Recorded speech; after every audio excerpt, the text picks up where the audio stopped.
Bienvenidos a la ciudad de imágenes, háblame de fotos, rompemos las barreras. Entre píxeles y momentos, exploramos la verdad. Cada clip es un verso, una nueva realidad. Háblame de fotos, donde las imágenes hablan fuerte. Cada captura es un mensaje que se vierte. Descubrimos secretos. Hola, ¿cómo están? Bienvenidos a un nuevo episodio de Háblame de Fotos, el podcast que está aquí para ustedes, para ayudarlos a encontrar su camino en la fotografía y para ayudarlos a encontrar qué es lo que quieren hacer y cómo lo quieren hacer. Hoy vamos a estar hablando un poquito sobre el ISO. ¿Qué nos hizo el ISO? ¿Por qué nosotros tenemos esa serie de dificultades con el ISO cuando estamos comenzando? Porque muchos de nosotros hemos lidiado con ese problema de saber cuál es el ISO correcto para cada ocasión, para cada foto que vamos a tomar. O hemos dejado que nuestra cámara lo escoja de manera automática y resultan fotos que no son exactamente lo que sabíamos, lo que queríamos hacer. Y también hemos dejado de tomar algunas fotos porque no sabemos muy bien qué ISO poner en determinadas condiciones de luz que tenemos. Pero antes de comenzar a hablar de todo esto, quiero darle las gracias a todos ustedes por estar allí escuchándonos y recordarles que le den like, que se suscriban al canal, que nos ayuden a impulsar esto y bueno, a poder tener la oportunidad de seguir produciendo más material y más cosas para ustedes que los ayuden a encontrar, como les decía, el rumbo correcto o el rumbo ideal para ustedes dentro de la fotografía.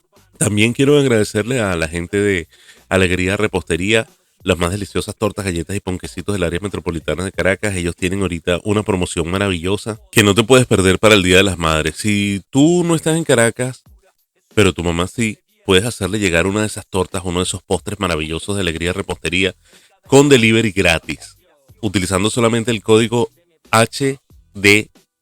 Cuando hagas tu pedido a través de Instagram o a través de TikTok o a través de cualquiera de los teléfonos o de las cosas que tienen para contactarlos con ella, le agregas el código HDF, háblame de fotos, y ellos te van a hacer el envío completamente gratuito, ¿ok? Por cortesía de Alegría Repostería y háblame de fotos. Así que bueno, no te lo pierdas. Coge uno de esos maravillosos postres, búscalas en Instagram, en TikTok como alegría.repostería, haz tu pedido, pon el código HDF y gánate de una vez tu delivery gratuito. Así que no te lo pierdas, hazle llegar a mamá ese delicioso postre, esa deliciosa torta, esas deliciosas galletas que tanto le gustan, aunque estés donde estés, aunque estés en cualquier lugar del mundo, simplemente conéctate con ellas y ya está. También recuerden darle like al capítulo, darle like al episodio. Si no han entrado en YouTube, por favor vayan a YouTube, se suscriben por allá, nos ayudan a seguir creciendo y a seguir haciendo cosas chéveres y divertidas por acá. Quería agradecer también a Karen Fabiola de karenfabiolafoto.com, @karenfabiolafoto en Instagram, porque de verdad sin su colaboración en el episodio anterior no hubiésemos logrado ese episodio tan bonito y tan agradable que tuvimos para nuestro primer video de Háblame de Fotos. Así que bueno, Karen Fabiola, muchas gracias una vez más por haber estado allí, por contribuir con nosotros y esperamos verte pronto en un nuevo episodio. Yo soy Jorge Javier y voy a estar aquí con ustedes el día de hoy conversando un poquito sobre lo que es el ISO. Para mí en particular fue todo un tema. Cuando me pasé de lo analógico a lo digital, yo venía acostumbrado a trabajar básicamente con un film de ASA fija. Es decir, ASA equivale al ISO en la actualidad. Antes se llamaba ASA, ahora se llama ISO. Ya vamos a hablar un poquito de eso. Y venía definida directamente en el rollo de la película que íbamos a usar. Es decir, tú ponías tu rollo y ya el rollo venía marcado con el número de ASA que tenías que utilizar. Se lo ponías a la cámara, escogías en el dial que traía, le ponías ahí ASA 400 y ya está. Te despreocupabas de eso y te olvidabas de eso por las próximas 36 fotos o 24 fotos o 12 fotos, dependiendo del rollo que hubieses puesto. Pero eso sí, se me complicó un momento porque yo me olvidaba de que tenía la posibilidad de cambiar el ISO y entonces estaba pariendo de otras formas y de otras cosas. Y además que eran cámaras que no tenían rangos dinámicos muy grandes ni nada por el estilo. Mi primera digital fue una Nikon D70S. Tenía apenas 6.1 megapíxeles y con eso me la bandié para trabajar, para hacer fotos, para hacer pósters que fueron colocados en centros comerciales y todo ese tipo de cosas. Así como impresiones para revistas y bueno, de todo tipo de cosas. Ya poco a poco le agarré el paso y le agarré el ritmo y me acostumbré a que podía ajustar mi ISO y bueno, no pasó más nada, no pasó de ahí. El nivel de sensibilidad de la luz, o mejor dicho, el nivel de sensibilidad a la luz de los sensores de nuestras cámaras y el de las películas antes, y que ahora también por el resurgir de las películas lo vamos a tener que ver nuevamente si quieres hacer fotos de rollo, viene determinado por ese valor que se llama ISO. Esto es una abreviatura para Organización Internacional de Normalización, por sus siglas en inglés que son International Standardization Organization, que es un organismo encargado de establecer estándares internacionales en diversos campos, incluidos entre ellos la fotografía. Y no solamente la fotografía, hay muchas otras cosas que tienen números ISO también, y bueno, ya vamos a hablar de eso más adelante. El ISO se asigna mediante un ajuste en nuestras cámaras que puede variar desde valores muy bajos, como por ejemplo el ISO 100. Algunas cámaras traen ISO 50 y algunos valores forzados como para hacerlo un poco más sensible, hasta valores muy altos como 3200, 6500, 12000 y pico. Y hay cámaras que pueden llegar hasta 100.000 y más, que particularmente creo que nadie usaría realmente esos valores para hacer fotos porque, bueno, no creo que den la calidad adecuada, ¿no? Pero bueno, funciona muy bien como estrategia de ventas y esas variedades de ISO permiten al fotógrafo adaptarse a las diferentes condiciones de iluminación, a las diferentes intensidades de luz, mejor dicho, al momento de hacer las fotos. Un ISO más alto aumenta la sensibilidad de la luz, lo que permite que capturemos imágenes en situaciones de poca luz, en situaciones de poca iluminación y tengan un poquito más de visión, que la cámara pueda ver un poquito más. Es como abrirle más los ojos. Y esto tiene la contraparte de que introduce más ruido o granulado a la imagen, pero eso también lo vamos a ver un poquito más adelante. El concepto de ISO se origina en la fotografía analógica con las películas fotográficas, como venía diciendo, y en esas películas el ISO representaba la sensibilidad de la película a la luz, igual que lo hace ahorita con el sensor, pero era fija y estaba determinado por la composición química y la estructura de la emulsión de la película y el tamaño del grano que tenía esa emulsión, se llama el tamaño del grano de los aluros de plata. La fotografía analógica, el rollo de fotografía analógica tiene aluros de plata. Esos granos de aluro vienen en diferentes dimensiones, algunos más grandes, algunos más pequeños, y eso es lo que nos genera el ruido, ¿no? Cuando los granos son muy grandes, captan más luz, pero como son grandes, se ven más. Y cuando son pequeñitos, captan menos luz, pero como son pequeñitos, no se ven tanto. Así que eso es todo un juego, ¿no? Y eso se ha logrado emular en las películas, en los sensores digitales de las cámaras, y tiene que ver con el tamaño de los fotocitos y de las celdas que captan la luz dentro de los sensores. Los sensores con celdas más grandes captan más luz, pero generan también más ruido porque se puede ver cómo se manifiesta a través de pequeñas variaciones de brillo o de color en áreas uniformes de la imagen y puede ser más notable en áreas oscuras o subexpuestas. Además de un ISO alto, varios factores pueden contribuir también con la aparición de ruido en la fotografía digital y es muy importante que tengamos todo eso presente para que nosotros podamos minimizar esos factores de riesgo de ruido, porque si se combinan varios es muy probable que tengamos más ruido. Uno de los principales factores es la temperatura, porque las cámaras digitales al tener sensores eléctricos y al producirse actividad eléctrica dentro del sensor de la imagen puede generar calor y elevar la temperatura. La exposición prolongada también hace que la temperatura se aumente por el uso continuo del sensor, el tamaño del sensor. Los sensores más pequeños tienden a generar más ruido, especialmente en condiciones de poca luz. Y es importante tenerlo en cuenta cuando estemos utilizando nuestra cámara, saber más o menos de qué tamaño tiene nuestro sensor para ver qué tanto ruido puede generar. El tamaño del píxel, los píxeles más pequeños pueden capturar menos luz y producir más ruido, especialmente en condiciones de poca luz. Como verán, siempre hay condiciones de poca luz y cuando hay mucha luz no hay ruido, generalmente no hay ruido. También es importante tener en cuenta qué tipo de compresión de archivo vamos a estar utilizando, porque si utilizamos archivos JPG, por ejemplo, eso puede introducir artefactos de compresión que se confunden con ruido, especialmente en las áreas uniformes de color, y hacen el mismo efecto pues, que el ruido y se ven desagradables en la imagen. Cuando hacemos nuestro procesamiento de imagen, los algoritmos de procesamiento interno de la cámara, como reducción de ruido, ajustes automáticos de exposición, y etcétera, pueden introducir un poco de ruido no deseado si lo hacemos de manera muy agresiva, de manera muy fuerte. Así que también la idea es tener un poco de medida y hacerlo con más suavidad si se quiere. Y en general, pues la falta de luz puede obligar a la cámara a utilizar valores de ISO más altos lo que aumenta indudablemente la posibilidad de ruido en la imagen. En general, la combinación de estos factores pueden contribuir a la aparición de ruido en nuestras fotos, y por eso es importante tenerlos en cuenta al realizar los ajustes en la cámara y al procesar las imágenes posteriormente. También es cierto que las cámaras de alta gama más nuevas tienen una mejor gestión de todas estas situaciones y ayudan a mejorar el rendimiento del equipo en condiciones adversas, pero la principal adversidad que tenemos muchos fotógrafos con estos equipos de alta gama y más modernos es que por el momento no podemos adquirirlos. Pero bueno, ya vendrán tiempos mejores, ¿verdad? Se vienen cosas, se vienen cosas. Aunque el ruido se considera un problema no deseado generalmente, podemos utilizarlo a nuestro favor como una herramienta creativa, una herramienta compositiva en diversos casos.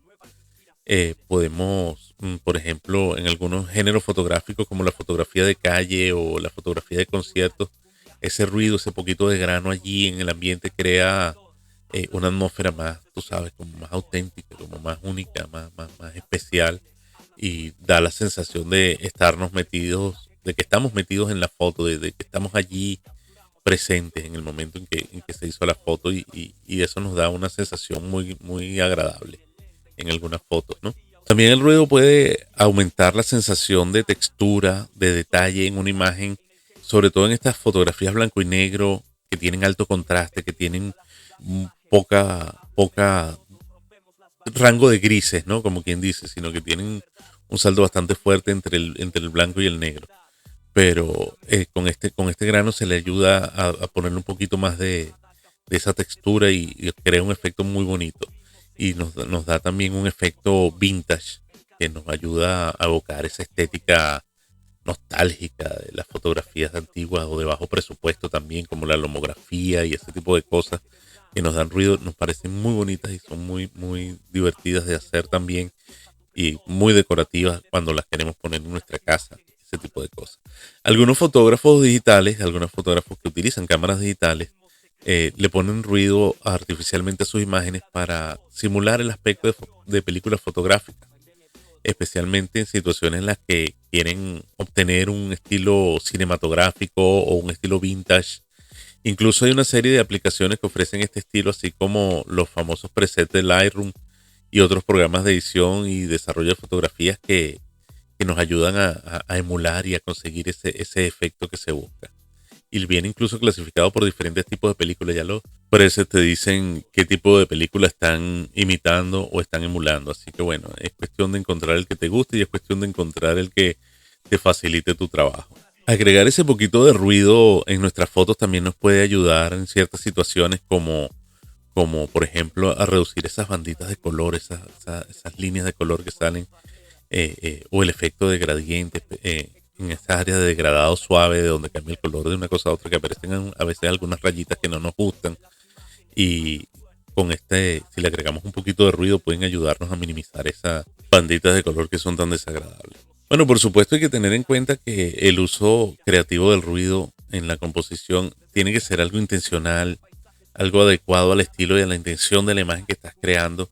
No es que te vas a lanzar a hacer fotos sin ajustar el ISO y luego vas a decir que es que yo lo quería así porque yo solamente estaba buscando este efecto de ruido para tal, qué sé yo. Porque bueno, nada más te vas a engañar a ti mismo y vas a dejar de aprender lo que vas a necesitar para hacer mejores fotos, y no es la idea. La idea es que aprendas a controlarlo y hacerlo cuando quieras hacerlo, y no que te salga así porque salió y punto.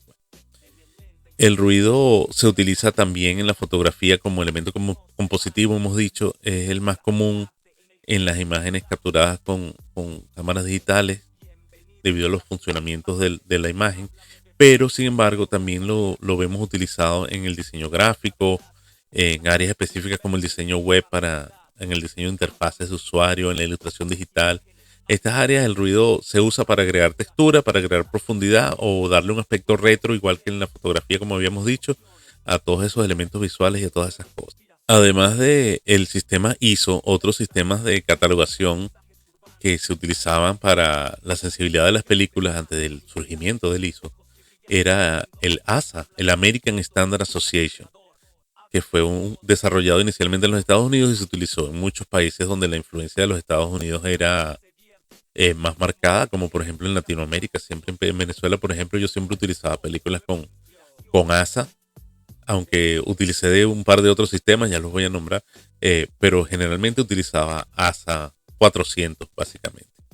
Me gustaba el ASA 100, pero para mis vacaciones y ese tipo de cosas, pero utilizaba 100, 400 y 800. Eran los tres números que utilizaba más frecuentemente.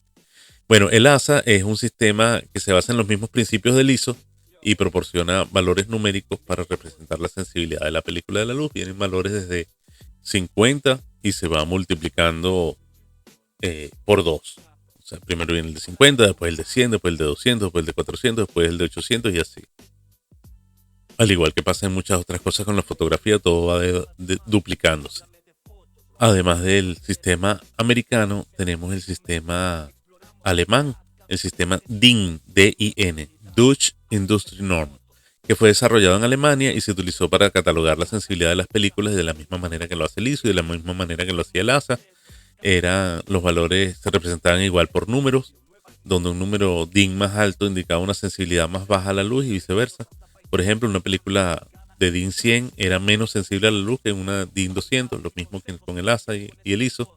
Y ese sistema también se basó en la escala logarítmica, duplicando o dividiendo el nivel de sensibilidad dependiendo de si aumentaba el número o bajaba. Este sistema también fue difundido o fue conocido en Venezuela, por ejemplo, y en otros países de América Latina. Yo en Venezuela lo llegué a utilizar, no solamente lo compraba, sino que a veces me lo traían de Alemania, una amiga que yo tenía que viajaba a Alemania y me lo traía y lo usaba con cierta frecuencia. Además del ISO, el DIN y el ASA que ya hemos visto, también teníamos otro sistema para clasificar la sensibilidad de las películas, que era la escala de exposición británica, o BIE, por sus siglas en inglés. Este sistema es utilizado principalmente en el Reino Unido y sus países de la Commonwealth. Se basaba en una escala de números que representaban la sensibilidad relativa de la película a la luz y tal, pero no fue muy popular.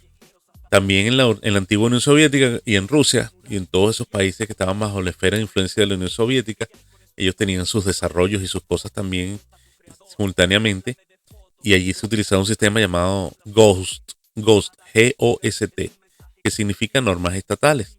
El sistema GOST era similar al sistema ASA utilizado en otros lugares y se basaba igualmente en una escala de números para representar la sensibilidad de la película.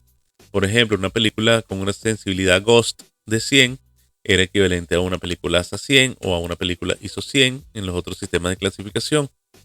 Y este sistema se utilizó, como decía, básicamente en Rusia, en la Unión Soviética y todos esos países de por allá. Sin embargo, con el tiempo todas esas cosas cayeron en desuso y el sistema ISO se convirtió en el estándar globalmente aceptado para manejar todo este tipo de cosas, y por eso es que ahora podemos ir desde los Estados Unidos, desde República Dominicana, desde España, desde China, a donde sea, y siempre vamos a encontrar películas con el ISO adecuado que estamos buscando. Y todas las películas y todas las cámaras fotográficas digitales van a tener el mismo parámetro para ser fijadas, ¿no? En las cámaras digitales actuales, el ISO es, como decía, un sistema utilizado para controlar esa sensibilidad de luz, y algunas cámaras también ofrecen otras opciones de ganancia de exposición que pueden aumentar digitalmente la sensibilidad aparente de la imagen después de que se ha capturado, no antes.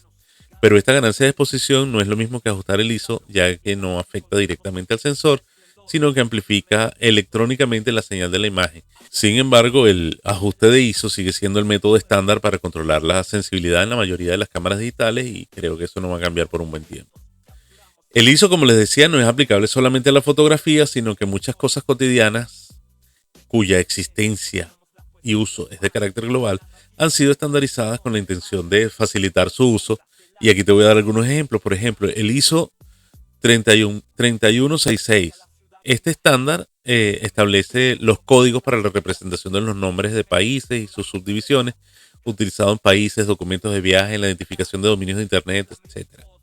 El ISO 8601, este estándar, define la representación internacional de fechas, horas y facilita la operabilidad de diferentes sistemas informáticos y aeropuertos y todo ese tipo de cosas que requieren tener la misma hora, ¿no? El mismo manejo de la hora, elimina así las ambigüedades en la interpretación de la fecha. El ISO 4217, que establece códigos de 3 letras para representar monedas, fondos fiduciarios, Se utiliza mucho en el comercio internacional, mercados financieros y sistemas de pago. Está el ISO 639, que define los códigos de 2 y 3 letras para la representación de nombres, idiomas y todo eso para facilitar la comunicación multilingüe en las aplicaciones informáticas. Y por último, entre los ejemplos, el ISO 216, que probablemente es el que tú más has utilizado y el que tú más conoces, que es el que establece los tamaños de papel para ser usados en impresoras, en equipos informáticos y todo ese tipo de cosas como el A4, el A3, el carta, el legal, etcétera. Facilita el uso de impresoras en cualquier lugar del mundo. Y ya sabes que bueno, que el ISO no está solamente en la fotografía, sino que está en muchas otras cosas. Pues bien, ahora sí vamos a ir a algo que nos interesa un poquito más, que es cómo utilizar el ISO y cómo sacarle provecho en nuestra cámara. Y para ajustar el ISO en nuestra cámara digital, generalmente podemos encontrar la opción en el menú de configuración o a través de algún botón de acceso directo en la cámara, dependiendo del modelo y qué tan moderno sea, ¿no? Porque las cámaras más viejas los tienen dentro de los menús, las cámaras más modernas lo tienen como un botón directo, pero bueno, una vez que encuentres la configuración del ISO, puedes seleccionar el valor que tú quieras, el valor que te guste dependiendo de lo que vayas a hacer. Esos valores generalmente varían desde 100, que es el más bajo, hasta 6400 o más.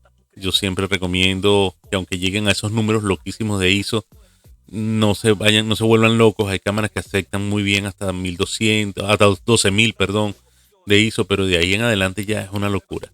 Aunque sin embargo también es importante destacar que tenemos herramientas maravillosas como la nueva cosa del Lightroom, que tiene el Lightroom para reducir el ruido. Es realmente impresionante.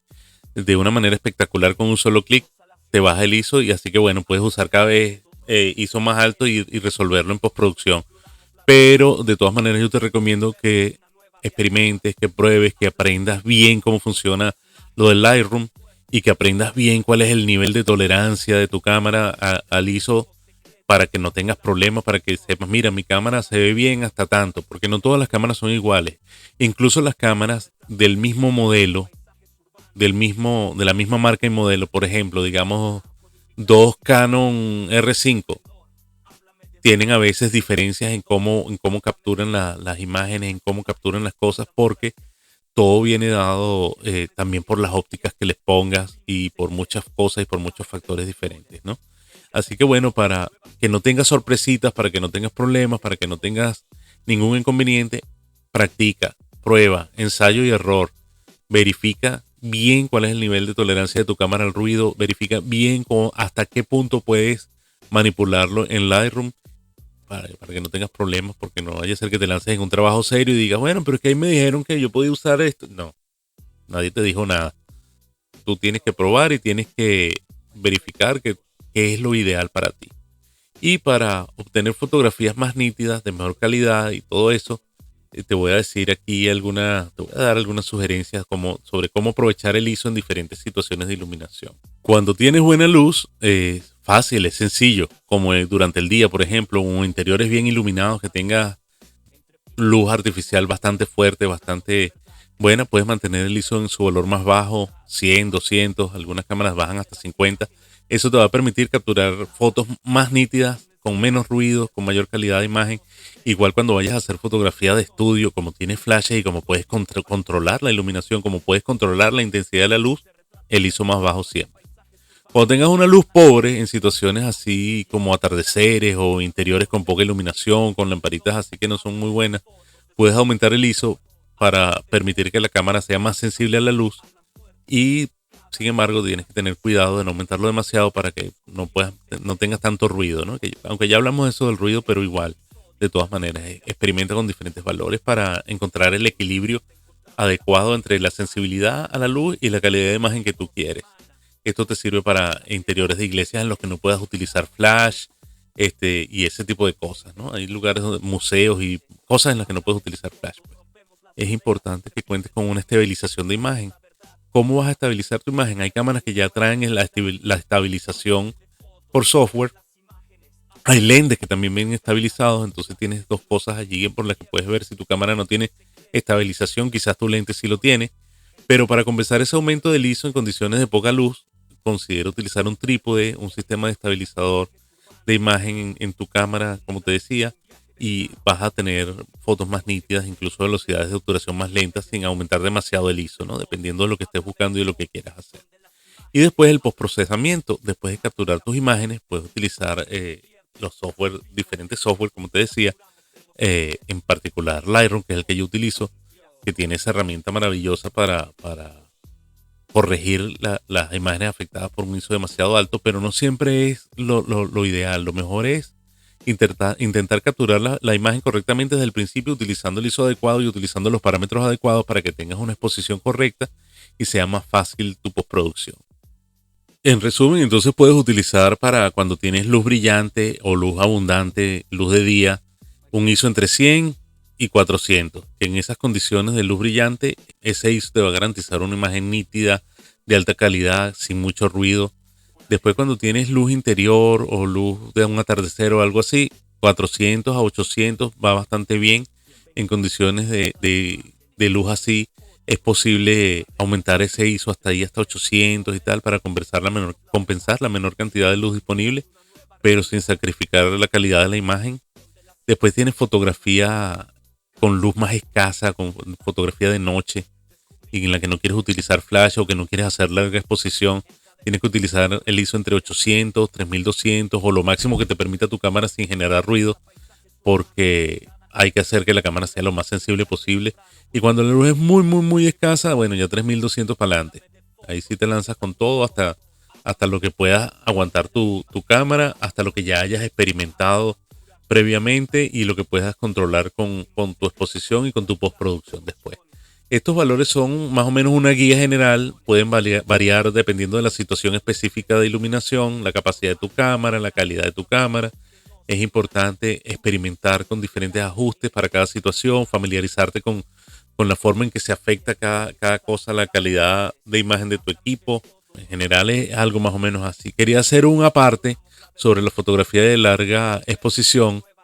Para ella recomiendo que siempre se utilice el ISO más bajo, porque como vas a hacer una larga exposición, no necesitas que el ISO sea muy alto para aumentar la sensibilidad de tu película, porque lo vas a hacer a través de la larga exposición.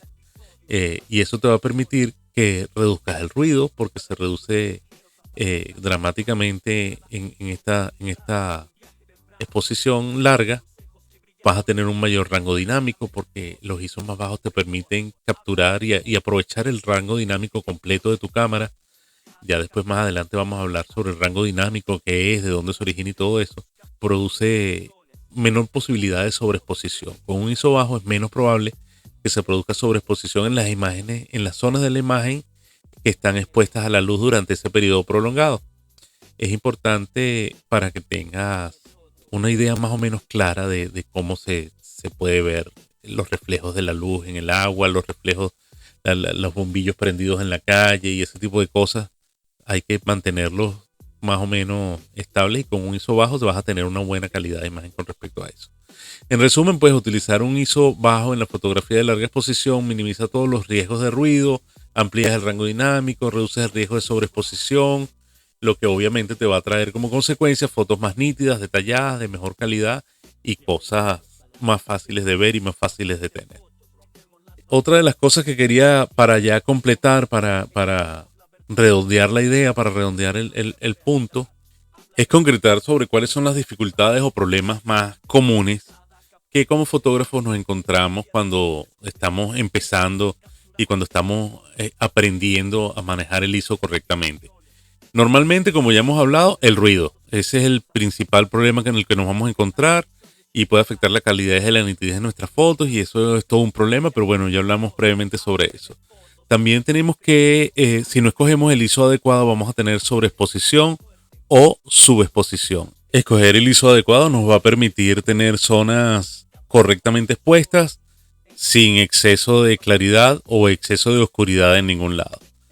También una de las cosas que nos dificulta es la falta de comprensión del rango dinámico, porque al aumentar el ISO podemos reducir el rango dinámico de nuestra imagen, de nuestra cámara, lo que significa que perdemos detalles en las luces altas y en las sombras. Los fotógrafos, cuando estamos iniciando, podemos tener dificultad para comprender cómo afecta esto a la calidad de la imagen y cómo vamos a hacer que tengamos negros empastados o blancos quemados, simplemente porque no escogemos correctamente el ISO y afectamos así la la capacidad de nuestra cámara de tener unas imágenes más naturales, más bonitas, mejor logradas.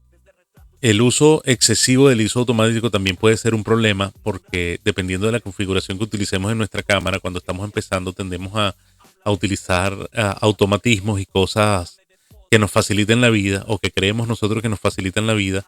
El ISO automático puede seleccionar valores demasiado altos en condiciones de buena luz y te apuesto que si haces la prueba lo vas a comprobar. Cuando pongas tu cámara en automático, después revisa los valores y verás que el ISO es demasiado alto, no es lo que tú hubieses escogido. Y eso te va a dar imágenes con más ruido del necesario, incluso en buenas condiciones de luz. Por eso es que es aconsejable aprender a manejar la cámara más allá del modo automático. Y todo esto se debe principalmente a la falta de experimentar, a la falta de práctica. Al principio nosotros como fotógrafos queremos hacerlo todo lo más rápido posible y nos sentimos intimidados también por los ajustes manuales de nuestra cámara, por el ajuste del ISO y podemos depender en exceso de esos modos automáticos y eso nos va a afectar. Y la falta de experimentación, la falta de práctica es lo que va a limitar nuestra comprensión de cómo el ISO y cómo las demás características de nuestra cámara afectan a la imagen y cómo podríamos utilizarlo de una manera más efectiva en diferentes situaciones. Así que es importante que a los fotógrafos que están iniciando se tomen el tiempo para experimentar con diferentes configuraciones de ISO en una variedad de condiciones de iluminación, que practiquen regularmente para desarrollar una comprensión más sólida de cómo afecta el ISO a las fotografías, de cómo podemos mejorar nuestra fotografía utilizando el ISO adecuado y todo este tipo de cosas, ¿no? Así que bueno, con todo esto que hemos hablado hoy, yo creo que tenemos suficiente para haber entendido de qué se trata el ISO, cómo funciona y de dónde se origina y por qué se llama ISO. Así que no me queda más nada que despedirme de ustedes por el día de hoy, de agradecerles por haber estado allí. Por favor, déjenme su like, déjenme su suscripción al canal de YouTube y sus comentarios, preguntas, dudas y todo lo que quieran a través de la página web o a través de el Instagram o a través aquí mismo del podcast, de la página de YouTube también. Cualquier cosa que quieran saber, cualquier tema que quieran sugerir, cualquier pregunta que tengan que hacer, bienvenidos sean y ahí trataremos de darle la respuesta lo más rápido posible. También quería agradecer una vez más a la gente de Alegría Repostería, alegría.repostería en Instagram y TikTok. Aprovechen los viernes de galletas, no se queden sin probarlos. Y aprovechen también la promoción del Día de las Madres. Solamente tienen que poner en su pedido, en su orden, el código HDF, háblame de fotos. Y el delivery será completamente gratuito por cortesía de Alegría Repostería y háblame de fotos. Así que bueno, no se lo pierdan, háganle llegar a sus mamis esos deliciosos postres, esas deliciosas tortas para celebrar el Día de las Madres por todo lo grande. IngravityArt, www.ingravityart.com, @IngravityArt y por supuesto mi cuenta de Instagram @JorgeJavierPT. Visítenme por allí, me siguen, me dejan like en algunas fotos, comentarios, preguntas, lo que quieran. Muchas gracias por allí y un cordial saludo a todas las personas que nos escuchan desde los diferentes países. Nos vemos en la próxima. Bye bye.